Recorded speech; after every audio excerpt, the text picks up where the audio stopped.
a todos.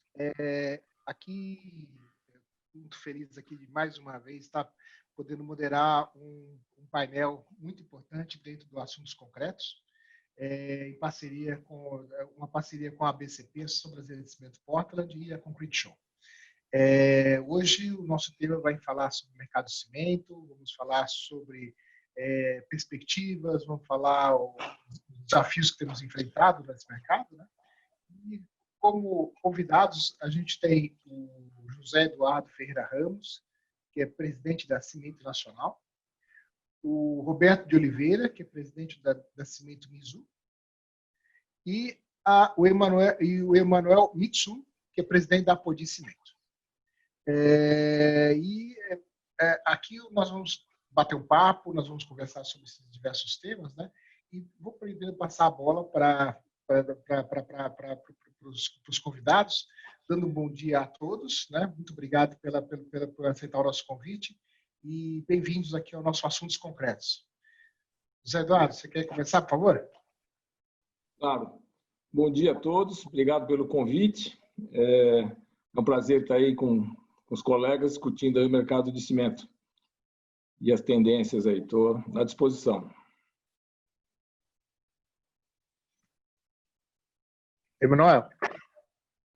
Bom dia a todos. Muito obrigado por o convite e espero que vamos a ter um insight na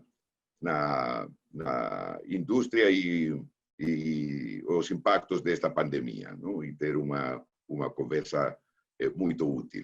Obrigado. Obrigado, Manuel. Roberto. Pessoal, bom dia. Muito obrigado aí pelo convite e espero responder as perguntas com o tempo de todos os ouvintes e telespectadores. Eu represento aqui a organização Polymix, que tem os principais negócios de concreto, brita e cimento. Eu represento aqui, no caso, o negócio cimento. Perfeito, Roberto. Bom, então, para a gente começar essa nossa conversa, né? O primeiro ponto que realmente todo mundo quer saber é como que cada uma das empresas e como o mercado tem, na sua visão, na visão de cada um, como é que ele tem reagido a esse momento em que a gente teve que botar, digamos assim, pisar no freio, né? Mas que efetivamente o segmento de construção seguiu em frente, né? Por força até das demandas que o mercado tinha, né? E que atitudes que vocês tiveram que tomar dentro da empresa, para fora da empresa, né? Para que realmente garantisse a continuidade dos negócios. Então, vou começar com o Zé Eduardo, né? Para falar um pouco sobre esse tema. Ok. Bom, a gente vinha aí de uma retomada, né? O setor de construção civil e o cimento, por consequência, já vinha apontando por uma pequena recuperação já em 19.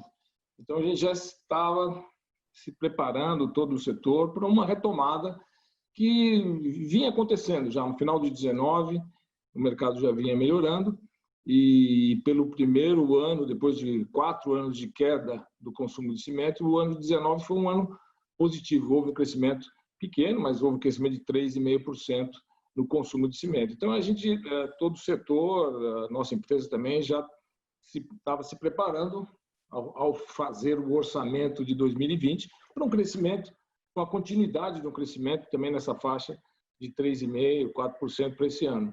Aí, infelizmente, veio essa questão da pandemia e as empresas tiveram que se preparar para isso. Então, várias medidas foram tomadas de revisão de investimentos, de contenção de gastos, de compras e preparação das fábricas para suportar essa situação. Então, a gente tomou todas as medidas nas fábricas de segurança, higiene, aumentamos o número de ônibus, ampliamos os refeitórios, enfim, todos os controles de portaria, enfim, com temperatura, etc.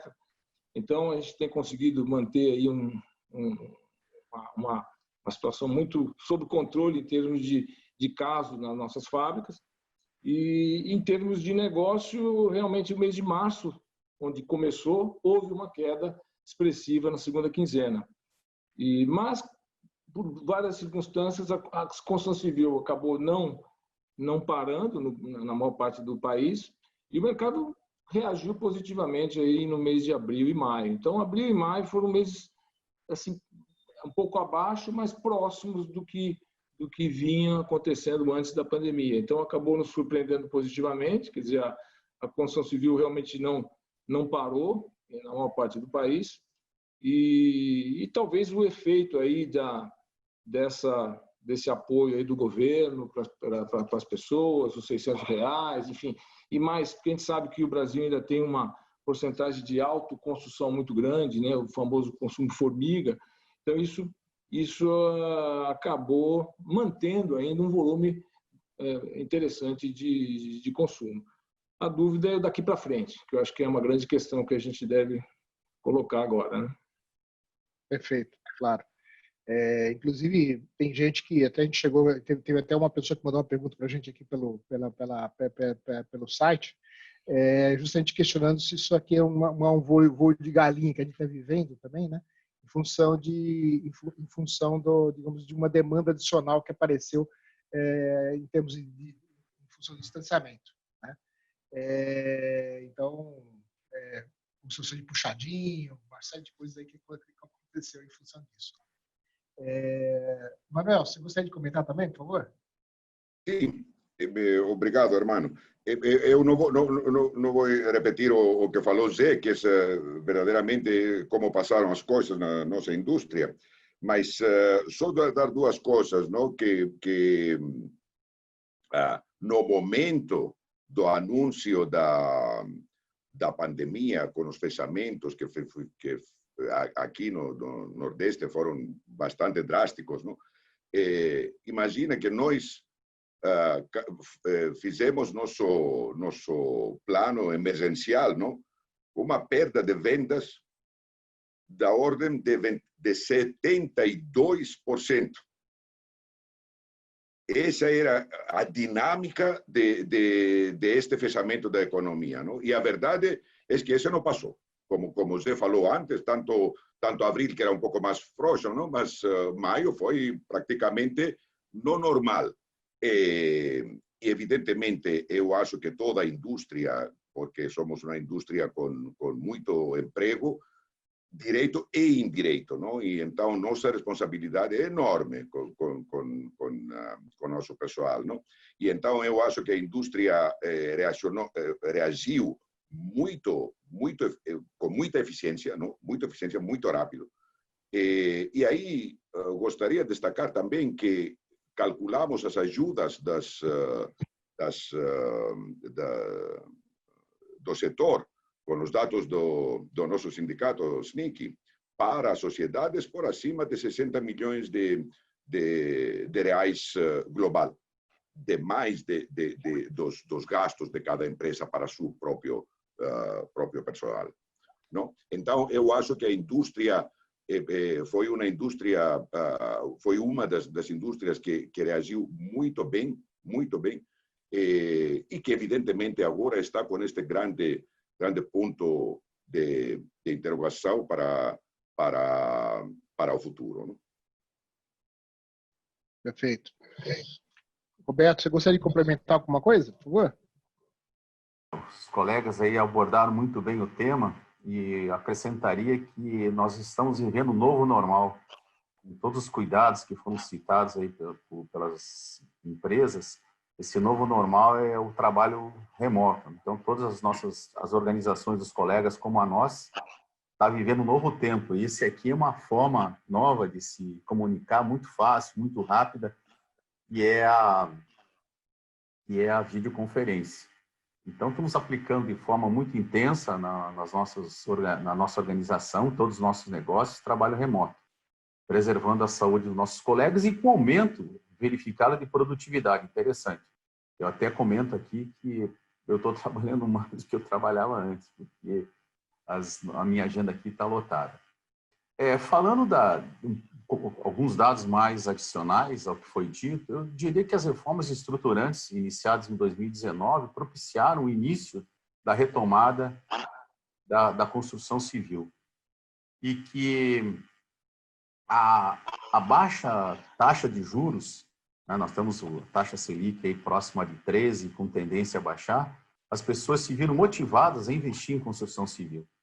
Então, grande parte dessa retomada é daquelas reformas estruturantes e também dessa baixa taxa Selic que incentiva as pessoas a investir em ativos. Sobre o futuro, né, o voo de galinha, eu gostaria, não sei se agora ou se na próxima pergunta, mas eu tenho uma resposta interessante para esse voo de galinha. Não sei se agora ou posso fazer depois a minha colocação. Não, Roberto, já vamos virar seguir para a próxima pergunta e você começa a nova rodada, justamente falando sobre as perspectivas, né? Em função das lições aprendidas que a gente teve agora, né? Ou estamos tendo, quais são os caminhos que já estamos preparando para trilhar, para justamente a gente retomar e realmente em termos de perspectivas o que a gente tem pela frente. Ok, obrigado. Então a pergunta que eu sugiro que façamos é a seguinte: por quantos anos nós queremos crescer? 2 anos, 3 anos, 4 anos ou 50 anos? A Nova Zelândia cresce há 50 anos a taxas de 3%. E são taxas compostas, se você fizer essa composição, não é 5 vezes 30, né? É um crescimento muito maior. Então, essa pergunta que nós temos que nos fazer: queremos crescer, queremos voo de galinha? Daqui a 3, 4 anos voltar ao patamar? Se você analisar a nossa história, nós estamos cheios de voo de galinha. Eu acho que a população e todos nós não queremos mais. Nós precisamos de reformas, as reformas realmente que deem segurança aos investidores para que isso se mantenha ao longo desses 50 anos. Quais reformas? Todos nós já sabemos quais são. E até eu fico curioso em saber por que isso não se divulga. A reforma tributária, reforma política, a reforma administrativa, a reforma jurídica, que dê segurança para os investidores privados, nacional e internacional, para que consigam ter segurança nesses investimentos que são necessários. Ora, o Brasil investe apenas 2% do PIB em infraestrutura. É muito pouco. Se você fizer uma análise aí nos últimos 30 anos, é muito pouco. Nós tínhamos que investir 4%, ou seja, 4%. Nós temos 2% que representa 140 bilhões. Se nós formos para 4%, são 380 bilhões. E isso teria que ser investido 4% durante 20 anos para eliminar os gargalos. E como o Brasil é um produtor, é agronegócio, é forte, então nós temos que ter rodovias, ferrovias, portos, aeroportos que facilitem o escoamento da nossa safra, tornando mais competitivos do que já somos.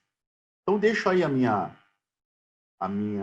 o meu comentário sobre o que eu espero do futuro. Espero que realmente essas reformas sejam implementadas com a maior rapidez possível para que a gente cresça 50 anos, 3%, e não 5 anos, 5%.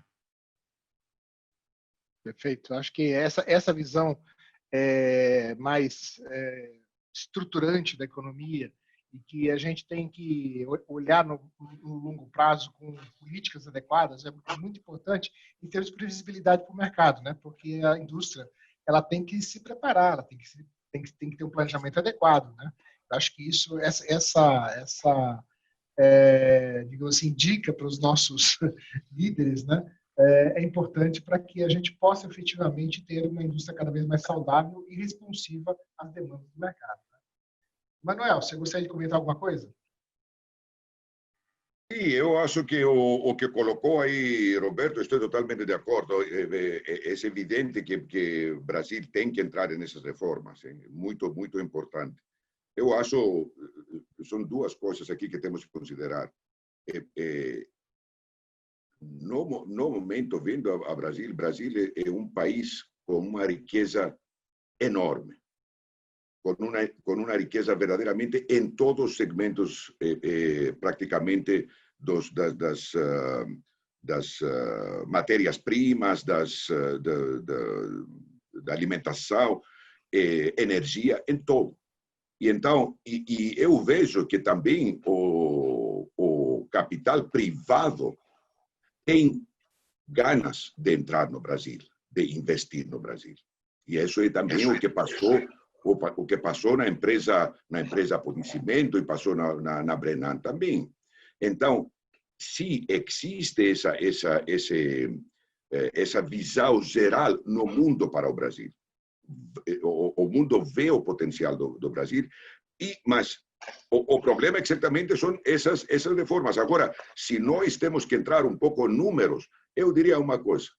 O Brasil, nesse momento, no cimento, falando do cimento, não, está consumindo per capita uns 260 quilos, quando temos uma média no mundo por acima de 500 e uma mediana por acima de 350. Não?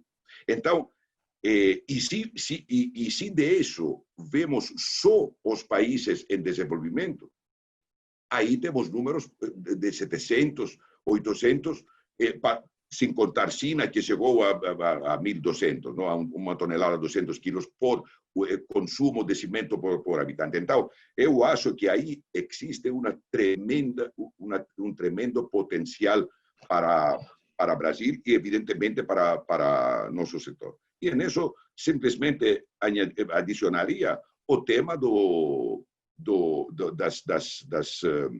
das falhas do sistema nesse momento, que principalmente estão ao nível de infraestrutura e ao nível do déficit habitacional. Podemos falar mais com alguns números em frente.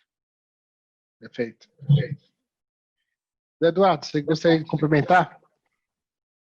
Acho que o Roberto e o Manuel já falaram bastante coisa importante. Eu acho que a carência de infraestrutura é enorme, né, no país inteiro. Quando a gente fala de estrada, rodovia, saneamento básico, tudo. Então, eu acho que isso segue uma perspectiva, mas precisa ter necessariamente estabilidade das regras de concessão, das PPPs, tudo isso a gente sabe que é fundamental, uma vez que o governo ele mesmo não tem essa capacidade de investimento. Então, precisa da iniciativa privada para isso. Então, esse ordenamento aí jurídico e estabilidade de regras, eu acho que é fundamental. Agora, também, essa pandemia tornou, assim, escancarou as diferenças sociais, né, que a gente tem. Eu acho que isso torna ainda radical a necessidade de uma ação coordenada de governo para superar questões de moradia. Hoje a gente está vendo a dificuldade de se controlar uma pandemia em comunidades. Quer dizer, até quando a gente vai conviver com isso? Ou vai conviver com falta de água, falta de saneamento? Tudo isso é investimento, tudo isso é obra civil, enfim, é cimento. Né? O cimento, de certa forma, está associado à qualidade de vida como um todo, seja na infraestrutura, seja na moradia. Né? Então, eu acho que as reformas, a estabilidade jurídica, porque o resto, assim, a situação de juros que a gente tem hoje na economia favorece. Quer dizer, assim, a gente está vivendo uma situação de juros baixíssimos, quer dizer, a gente teria aí um plano de fundo muito interessante para facilitar financiamento, que é um outro driver importante na questão da construção organizada, né, do mercado imobiliário. Então, existe um ambiente positivo como um todo, mas realmente a gente depende mais de programas de governo e de mais determinação aí nas soluções dos problemas crônicos que a gente tem e de infraestrutura e de moradia. Então, acho que a perspectiva, o Brasil segue sendo um país cuja tendência de crescimento de construção civil e de mercado de cimento muito positivo. O Manolo falou aí a questão do consumo per capita, que é baixíssimo no Brasil, né? E falta tudo ainda. Então, assim, a perspectiva é muito boa. Agora, precisa realmente a gente botar nos eixos aí o planejamento. A gente tem que planejar esse país de uma maneira mais organizada. Exato, Eduardo. Acho que esse é um ponto fundamental. E você trouxe o tema de saneamento, o saneamento básico, né? Aquela famosa obra que não aparece, por isso que o político não gosta muito, né? Mas que é fundamental para que a gente tenha realmente uma melhoria do nosso IDH, realmente que a população possa realmente ter uma qualidade de vida melhor, né? existe, isso está correndo no Congresso já há algum tempo, né? Um marco para funcionamento, para que a gente possa fazer ações, né? No dia mesmo, o ministro comentou que ele acredita que até o final do ano se possa fazer a privatização da SEDAI, lá no Rio de Janeiro, assim como também um investimento bastante elevado, já, se não me engano, na Companhia de Águas e Esgotos do Amapá. Né? Como é que você enxerga esse tipo de ação mais, digamos assim, estruturada em termos de uma política para rodovias, uma política para saneamento, uma política para portos, ou seja, investimentos amplos em infraestrutura, com a parceria, em parceria público-privada ou com investimentos internacionais? Sigo eu? Por favor. Eu acho que esse é um caminho, né? Eu acho que vontade política, determinação, ter um planejamento, ter uma sequência naquilo. Quer dizer, a gente ouve falar de obra parada, quer dizer, um país como esse tem não sei quantas obras paradas, quer dizer, a gente tem que ter uma continuidade, a gente tem que ter um plano, um mínimo, um projeto mínimo de país em termos de infraestrutura como um todo. E as soluções estão aí. A nossa associação, nós temos a BCP, que é a Associação Brasileira de Cimento, que tem assim, uma quantidade de informação, um acervo em todas essas áreas, que a gente tenta apoiar, não só nas questões de saneamento básico, mas de pavimentação, diversas formas de pavimentação, apoios às cidades. A gente tem soluções diversas para cidades, sistemas construtivos. Vamos dizer, a engenharia brasileira, ela existe, ela é muito boa. Então, acho que o que precisa de uma engenharia social um pouco melhor, uma engenharia política melhor, para botar todo esse conhecimento na prática. Então, a nossa associação é sensacional, ela tem cursos, tem informação, até recomendo, né, a bcp.org.br, eu acho que tem aí um acervo fantástico de soluções em todos os sentidos de infraestrutura e de moradia também, né? Então, eu acho que é vontade política, eu acho que essa pandemia pode ajudar um pouco nesse sentido, né? A pandemia trouxe, acho que nivelou todo mundo, né? Todo mundo ficou com medo do bicho. Então, todo mundo é igual perante ao Covid. Então, espero que isso gere um sentimento mais de espírito público e a gente possa efetivamente enxergar políticas de médio e longo prazo, né?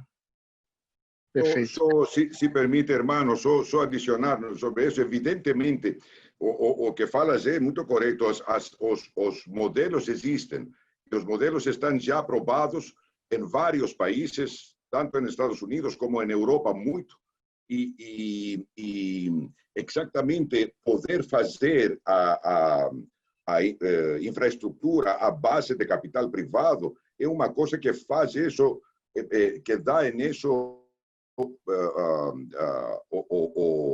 conceito de negócio de longo prazo, não?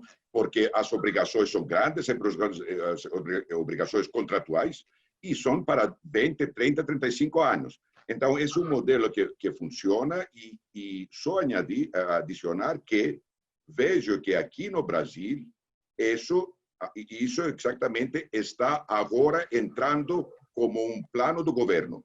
É muito importante, sem quitar importância do que falou o amigo Roberto anteriormente, que isso tem que ir com um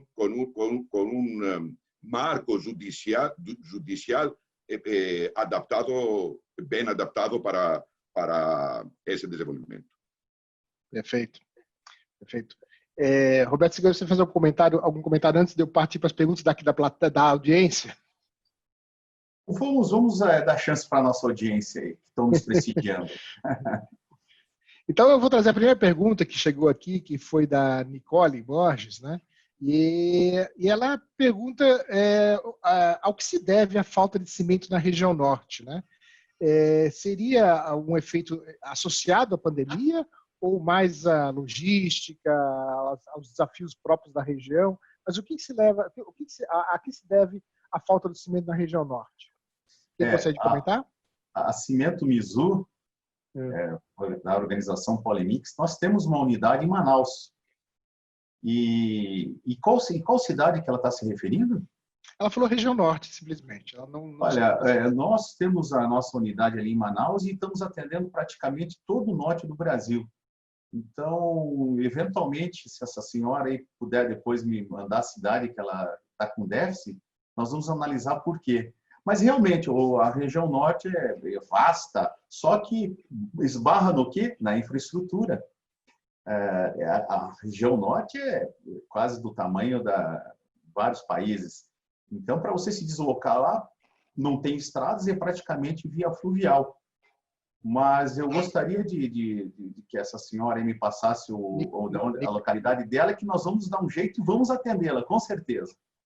Roberto, ela acabou de digitar aqui que é Tocantins. Tocantins. Então, nós vamos fazer o esforço para atender a senhora. Vamos conversar com seguramente, se me permite, Roberto, seguramente no princípio da pandemia, não, toda a cadeia de transporte foi impactada, não? O tema dos controles entre estados, o tema das cargas de retorno, não, foi impactada. E então eu imagino que como o norte é praticamente importador do cimento, não, depende do cimento ou do clinker em vários casos, precisa material de parte de outros estados, como uma cadeia assim um pouco doente, não? Sofreu um pouco com a pandemia. Mas, de qualquer forma, nós vamos atender a senhora. Vamos fazer todo o esforço. Perfeito, ótimo, excelente. Aí também chegou a pergunta aqui do Walter Figeri, né? Como é que vocês estão vendo os diversos segmentos do mercado de cimento após a passagem do Covid? Em termos de infra, residências, varejo, vocês já comentaram um pouco, mas individualizando aqui esses segmentos de infra, residência e varejo, como é que vocês estão enxergando? Manuel? Bom, eu diria o seguinte, com o padrão que temos hoje, no Brasil temos ainda mais que 50% do cimento ensacado, que significa varejo.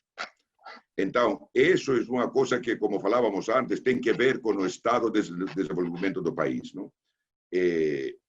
Normalmente, com uma normalização mais forte das obras, não? E monitoramento e fiscalização, não? O setor do varejo teria que ir ajustando-se para participação mais baixa. É coisa que vimos nós todos nos mercados do mundo, não? Mas ainda o tema, não estamos aí, principalmente as regiões do Nordeste, Norte e Nordeste, são regiões que dependem muito, que consumem muito no varejo. Eu acho que o varejo tem a agilidade de adaptar-se rápido, de se adaptar rápido. O problema seria exatamente o impacto pós-pandemia. Pós-pandemia, ontem, o OCDE lançou previsões da queda do PIB, não? E disse que o global vai ser de 6%, e no caso de segunda onda da pandemia vai ser por acima de 7,5% mundialmente, não? E nesses números, Inglaterra seria por acima de 11%, França e Itália também, Alemanha 6, 7%, não? Então, vemos que existe ainda, que temos ainda que sofrer os impactos deste Covid. Seguramente não acabou. Vamos a entrar em um período de certa volatilidade. Por outro lado, eu acho que dentro de uma época volátil, eu acho que o setor do varejo é um setor muito ágil no Brasil e pode reagir rápido. O setor mais de obra grande, de infraestrutura, depende muito mais dos programas que bem falaram Roberto e Eduardo. Perfeito. Só acrescentaria que, realmente, acho que a pergunta quanto aos segmentos, né? O segmento de autoconstrução ou de varejo, ele é muito atrelado à renda e a emprego, quer dizer, ele segue o mais importante, ainda no Brasil todo, e ainda não foi afetado diretamente pela pandemia, no sentido em que existe o desemprego, algum desemprego já crescendo, a gente viu os números aí de abril, mas aí tem o auxílio-desemprego, aí tem os R$600, aí tem, quer dizer, a economia nesse segmento, eu acho que ainda não sentiu no varejo, nessa importante segmento. Na construção civil mais organizada, industrializada, que é o mercado imobiliário, o momento era positivo, segue positivo, com juros baixos, com facilidade de financiamento, e existia aí um vigor do mercado imobiliário, e as obras realmente não pararam. Tanto que a gente sente um mercado de granel, né, puxado pelas concreteiras, muito forte, especialmente no sudeste todo do país, mas no Brasil todo, né? Então, depende, então, desse mercado imobiliário, das tendências, do que a gente vai ver pela frente, o que vai acontecer, se acontecerão tendências diferentes desse mercado pós-Covid, né? A gente tem ouvido aí muita discussão, né? Casas maiores, escritórios menores, não sabemos como vai ser isso depois. Mas, e o último é o da infraestrutura, realmente já chegou a representar 25% do nosso consumo de cimento no Brasil, e hoje não chega a 10%. Então, quer dizer, a infraestrutura realmente é o grande gap que a gente tem. Então, novamente, volta a bater na porta de governos e terem aí planos organizados para a gente enfrentar isso. Legal, legal. Roberto, chega uma pergunta aqui do Thiago Savoy, que para você aqui, né? Que você comentou sobre a questão do novo normal, trabalho remoto, né? E ele pergunta como é que estão os projetos de otimização para que a gente possa fazer as operações com menos intervenção direta nesse novo cenário. Ou seja, a gente tem falado muito em operações contactless, né, no varejo, a gente tem falado o uso de automação na indústria. Como é que você se você tem nesse novo normal, no trabalho remoto, como é que você vê processos, a tecnologia interagindo para que possibilite uma operação com menos intervenções? Excelente pergunta. Eu sou fã da tecnologia. Nós aqui na Polimix utilizamos videoconferência desde 2007, quando o Skype foi recém-lançado no Brasil. As nossas unidades, a Polimix tem 7 unidades de cimento distribuídas pelo Brasil, e essas 7 unidades, praticamente todas elas foram construídas por videoconferência. Então, esse novo normal, para nós, não é tão novo, porque nós já utilizávamos esse meio de comunicação que é a videoconferência. Então, isso nos disciplina. Você veja, nós começamos pontualmente às 10 horas, temos uma ata, temos uma agenda e ela vai se encerrar às 11 horas. Então, o que eu estou observando é uma disciplina muito grande, que antes, por uma razão histórica nossa, isso não existia. As reuniões não começavam no horário, não se tinha agenda, não se tinha uma ata. Isso mudou. Isso está sendo mais... Por isso que eu falei anteriormente que nós estamos sendo mais produtivos. E essa implementação de tecnologia nas organizações, eu falo pela nossa, mas acredito aí que dos colegas também está acontecendo, é você entrar na internet e querer comprar cimento.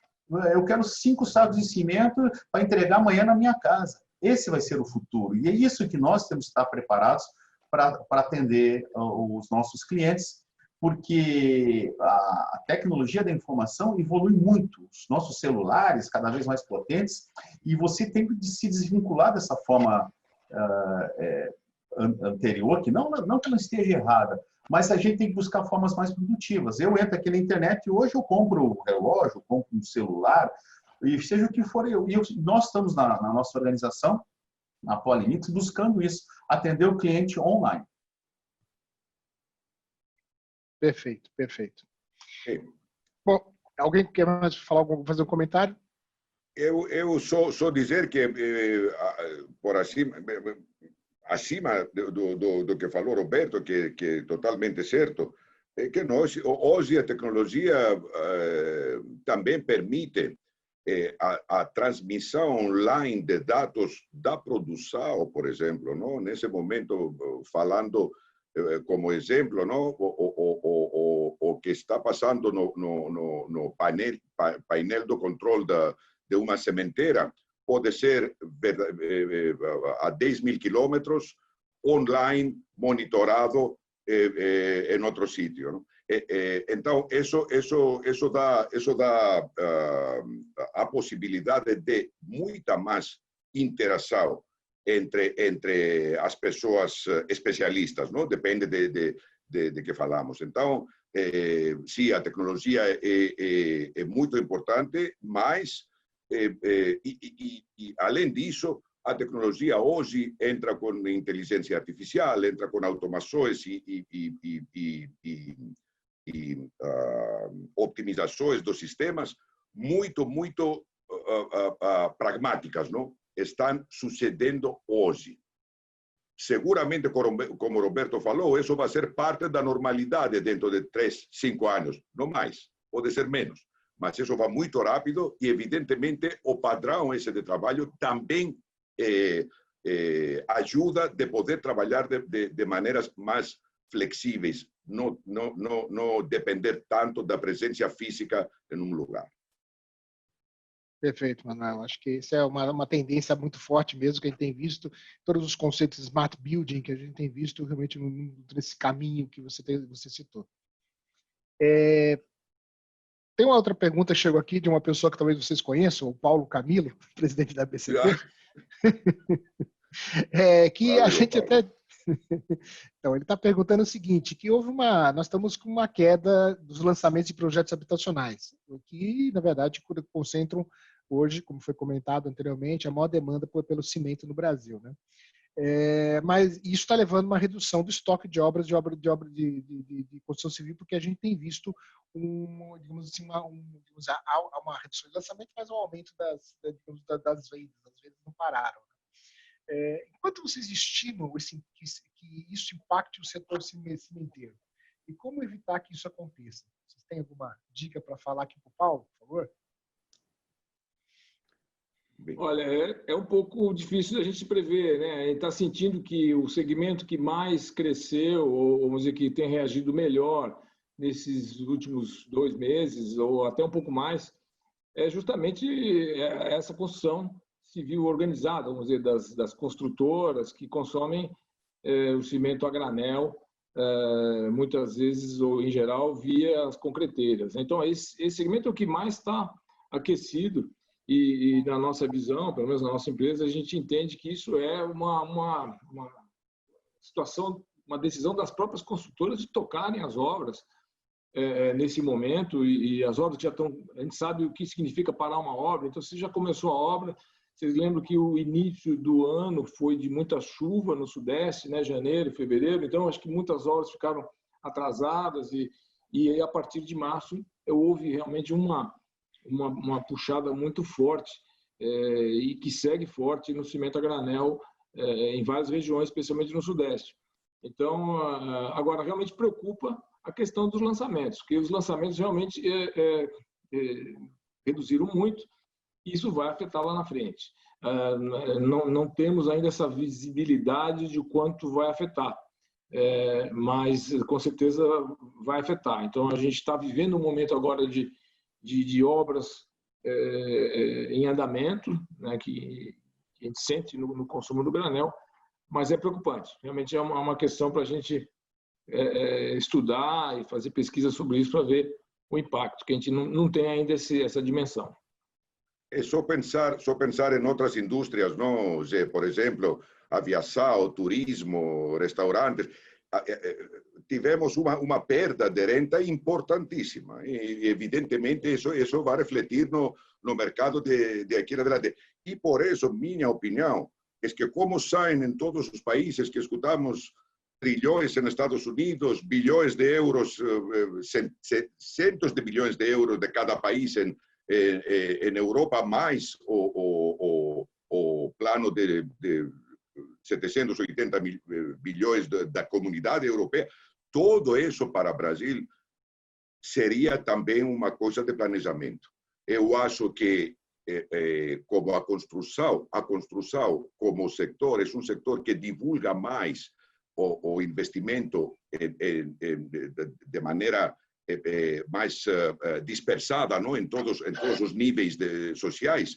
Eu acho que aí, com um planejamento exatamente acima das necessidades do país, seja infraestrutura, seja programas como Minha Casa Minha Vida, não? Habitacionais, eu acho que aí a intervenção vai ser crucial, a intervenção do Estado com um planejamento para poder ter menor, aliviar um pouco o impacto. Perfeito. Roberto, você gostaria de comentar alguma coisa? Não, complementando, né, eu volto a insistir que eu não quero pensar a curto prazo. Eu gostaria de pensar a médio e longo prazo, como comentei no início das minhas colocações aqui. O que vai acontecer depois da pandemia? Olha, a gente sabe, quer dizer, é uma incerteza, mas eu estou no ramo de cimento desde 1981, são quase 39 anos, e eu já passei por tantas crises. Se eu começar a enumerar aqui, eu vou tomar todo o tempo restante da apresentação. Eu não quero mais passar por crise. A gente vai superar essa crise. A pandemia nós vamos superar, mas vai vir outra. Não, por favor, o que eu estou pedindo à sociedade, a todos nós brasileiros, às autoridades, aos políticos, é que façam as reformas para que o Brasil possa crescer de forma contínua. A pandemia vai passar, daqui em 2 meses nós vamos passar.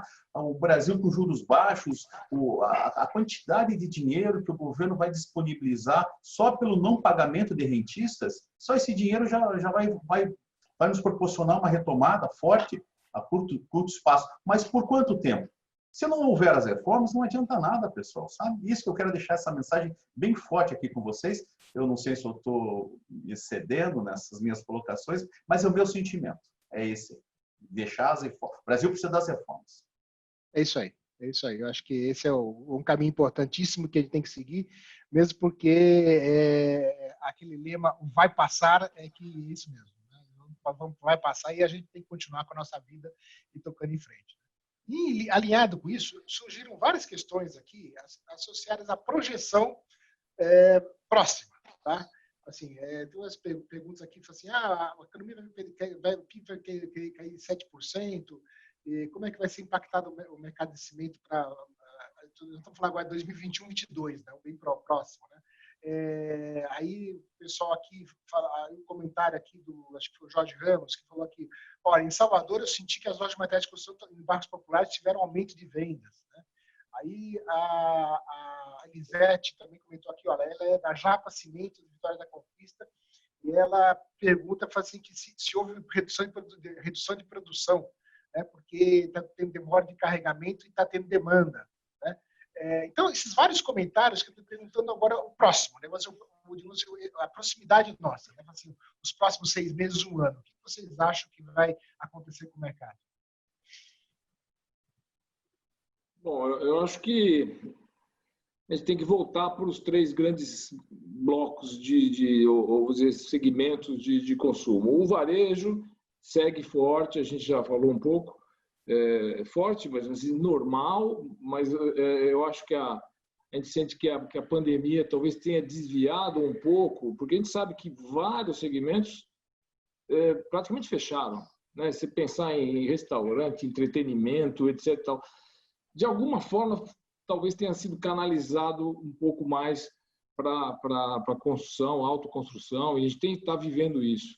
E ainda a gente não sentiu o efeito do desemprego que deve aumentar, a gente sabe disso, pelas questões de auxílio-desemprego e esse auxílio do governo que está acontecendo. Então, nessa frente do varejo, a gente ainda tem, acho que, alguns meses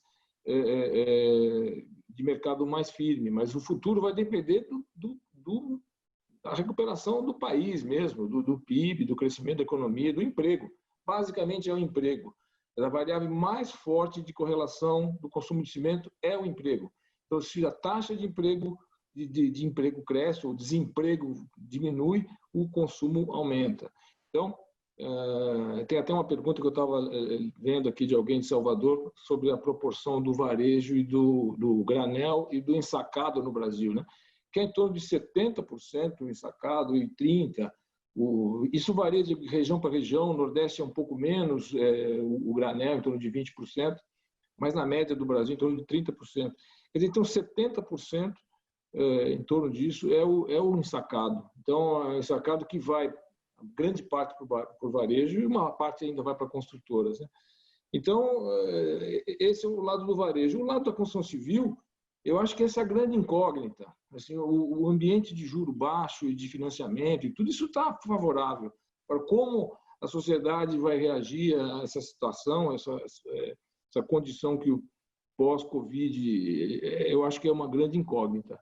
E o terceiro grande bloco, que é o do governo, eu acho que a gente tem um ótimo ministro da infraestrutura, acho que o ministro Tarcísio tem um rol de ações que ele já fez e que tem um projeto, que tem várias outras ações aí de privatização e de investimento em infraestrutura, que eu espero que aconteçam. Se isso acontecer, eu acho que a gente deve ter uma reação positiva, mas ainda é o maior gap que a gente tem nesse canal. Então, realmente fica difícil. O cimento, normalmente, ele reage mais intensamente ao PIB. Se o PIB cresce 5%, normalmente o cimento cresce mais que isso. E se o PIB cai 5%, normalmente o cimento cai mais do que 5%. Então, tem uma sensibilidade maior em relação ao PIB, o consumo de cimento. Então, preocupa se realmente o PIB vier nessa casa de -6%, -7%, com certeza a gente vai ter um impacto importante.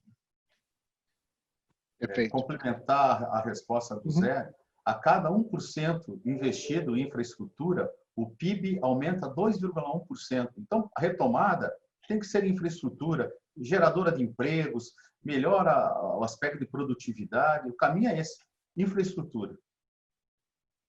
É isso mesmo, é isso mesmo. Essa relação que você passou, Roberto, é por aí mesmo. A gente sabe que o impacto ele é exponencialmente positivo, né?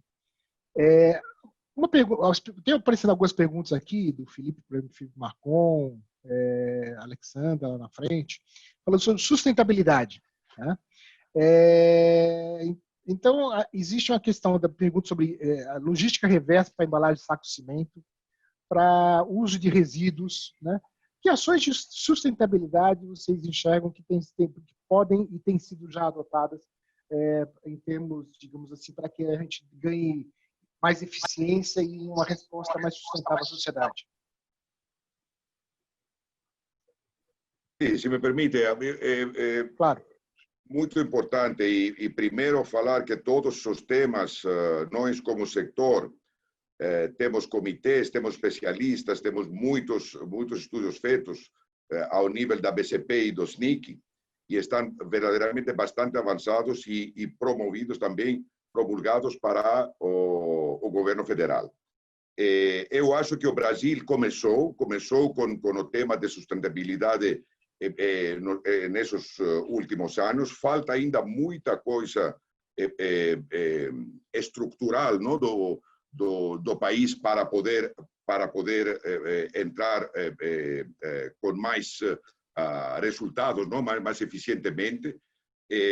Mas seguramente o tema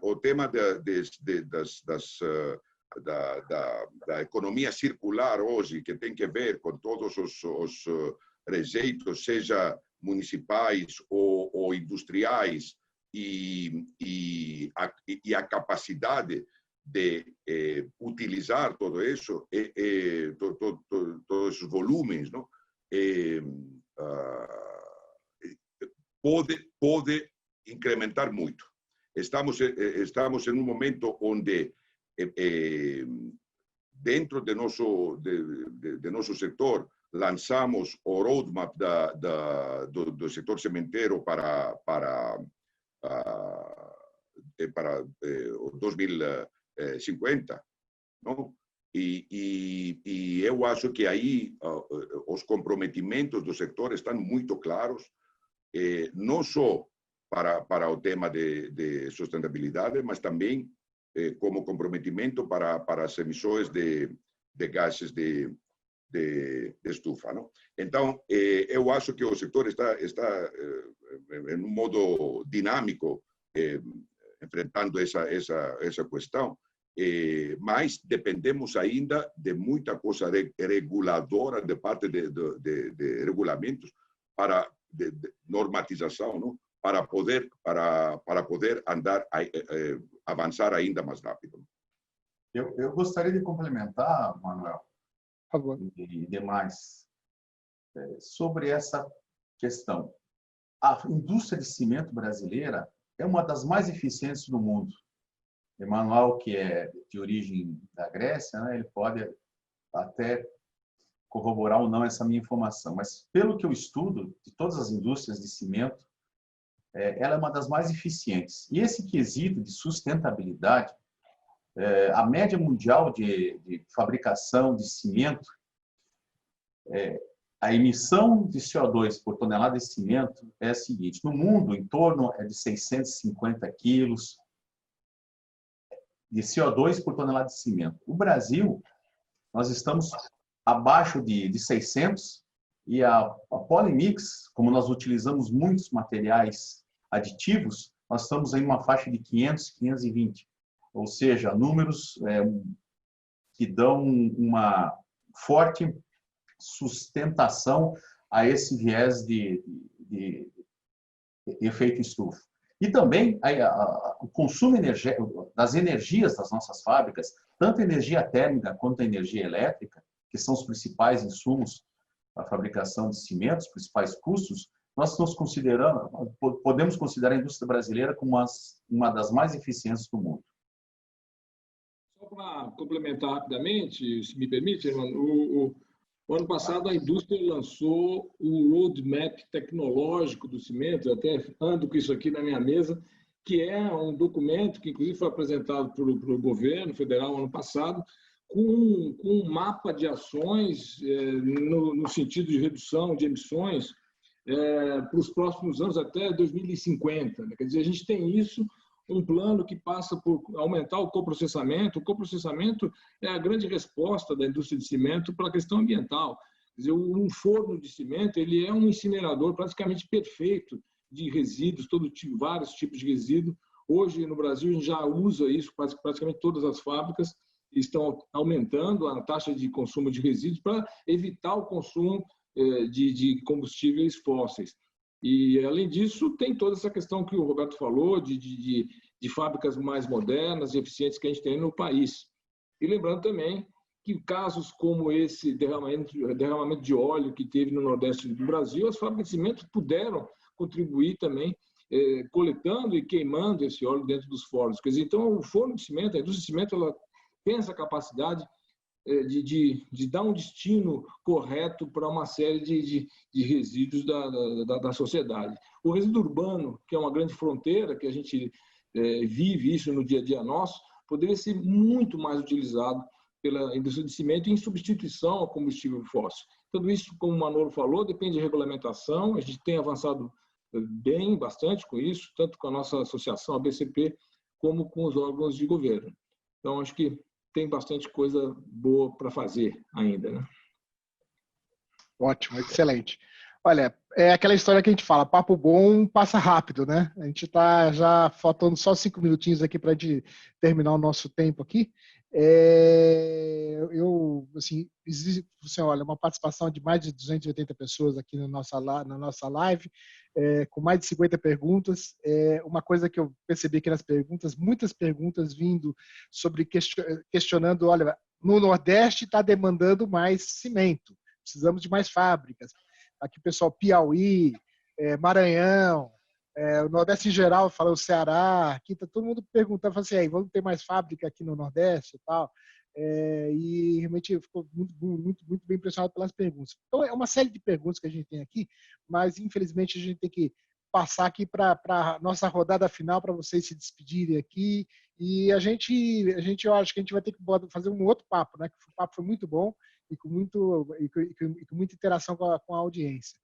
Então, eu já agradeço a todos e, por favor, Assim, assim, Roberto, você quer começar aqui a falar suas palavras finais aqui, por favor? Com certeza. Muito obrigado pelo convite. Realmente foi esclarecedor poder responder as perguntas e fazer esse debate com o intuito de melhorar o nosso setor e também melhorar a nossa economia, a economia como um todo, né? Todos nós brasileiros necessitamos tanto. Chega de chicken fly, chega de voos e galinhas. Precisamos de uma estabilidade. E essa estabilidade passa por todos nós na sociedade. Então, muito obrigado ao convite, aos meus colegas panelistas, ao convite ao SNIC, à BCP, e que outros colegas também possam dar sua opinião para o crescimento do nosso setor e principalmente do nosso país. Perfeito. Manuel. Bem, eu vou ficar com que falamos como último, porque eu acho que aí dentro está todo, é sustentabilidade. Eu acho que, inclusive, o que falou Roberto no princípio, que estou muito de acordo com isso, o tema, inclusive, o crescimento tem que ser sustentável. O crescimento não é uma coisa de par de anos bons e depois o desastre, não? Então, a sustentabilidade tem que existir. Nós sabemos que todo mundo, nesse momento, está vindo os negócios e os setores de outra maneira. Eu acho, por outro lado, que o setor cimenteiro aqui no Brasil é bastante avançado nisso. Sua participação nas grandes mesas, não? Sobre a indústria sustentável e a indústria responsável, a participação do Brasil é muito, muito notável. Então, isso dá otimismo. Eu sou otimista também para a época pós-pandemia, porque estou vendo que verdadeiramente programas existem. Evidentemente, nunca podemos saber que 100% disso vai ser uma realidade, não? Mas existem e isso é verdadeiramente muito positivo. Então, sim, otimista também, com certa moderação, porque vamos a ter um impacto nos próximos meses, ou poderia ser antes. Por outro lado, também estender todo o meu agradecimento à BCP, aos organizadores, hermano, você e aos meus colegas aqui para essa ótima para esse último bate-papo. Obrigado. Bom, obrigado, Manuel. Zé Eduardo. Também queria agradecer o convite, fico à disposição aí para outros papos. Acho que tem muito assunto, a gente percorreu vários, mas acho que sempre tem mais coisa para conversar. Estou à disposição, inclusive para as perguntas que foram enviadas, a gente pode responder também, sem problema. E torcer para que o país ache os caminhos, né? Os caminhos de redução de desigualdade. Eu acho que esse momento a gente ficou evidente isso. Então, eu acho que o cimento, com certeza, está associado à qualidade de vida, à qualidade de moradia, de urbanização e de transporte, mobilidade, e tudo. Onde a gente pensa em qualidade de vida, a gente tem o cimento, tem a construção civil. A construção civil é o setor que mais emprega. Então, assim, todo governo devia priorizar só por isso, né? Quer dizer, é o segmento que mais consegue empregar a população. Então, acho que tem várias frentes possíveis e positivas aí para esse nosso país para avançar. E a indústria de cimento, acho que está preparada, com tecnologia, com fábricas modernas e com toda a disposição aí para ajudar o governo e a sociedade. Então, estamos à disposição aí. Muito obrigado pelo convite. Obrigado, Zé Eduardo. Obrigado, Manuel. Obrigado, Roberto. Acho que foi um papo muito, muito legal. Obrigado a toda a audiência que esteve aqui com a gente, né? Eu vi até o final aqui, pessoal, precisamos de mais lives, vamos ter, né? Assuntos concretos é uma ação que a gente, com a Crit Show, a gente começou aqui, a gente sabe que está tendo muita aderência ao mercado. Dia 18 de junho agora a gente vai ter um webinar falando sobre tecnologia no canteiro de obras. No dia 17 a gente vai ter um papo com o Jairo da BESC, né? Falando como as empresas de concretagem podem contribuir para o aumento de produtividade nas obras. Então, são papos que a gente vai continuar trazendo aqui para todos, né? E que vão culminar lá na Concrete Show, no dia 24 e 26 de novembro, no São Paulo Expo, né? A grande feira do evento, né? Para que a gente realmente mostre toda essa pujança desse mercado, que é fundamental para o crescimento do Brasil, não só em termos do PIB, mas também em termos da empregabilidade, né? Como todos aqui colocaram.